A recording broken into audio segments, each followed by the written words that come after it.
صحیح بخاری حدیث نمبر 277۔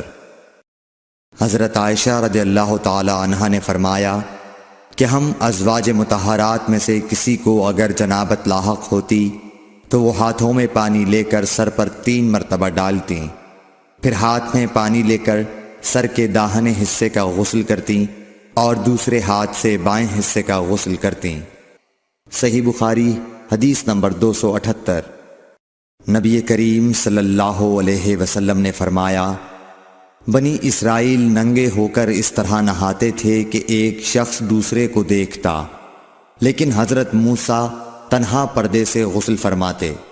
اس پر انہوں نے کہا کہ بخدا موسیٰ کو ہمارے ساتھ غسل کرنے میں صرف یہ چیز مانے ہے کہ آپ کے خصیے بڑھے ہوئے ہیں۔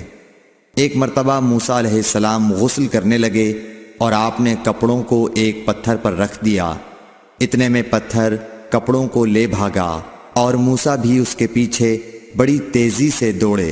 آپ کہتے جاتے تھے، اے پتھر میرا کپڑا دے، اے پتھر میرا کپڑا دے۔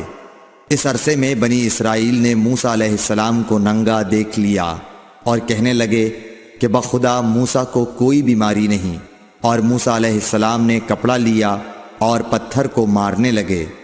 ابو ہریرہ رضی اللہ تعالی عنہ نے کہا کہ بخدا اس پتھر پر 6 یا 7 مار کے نشان باقی ہیں۔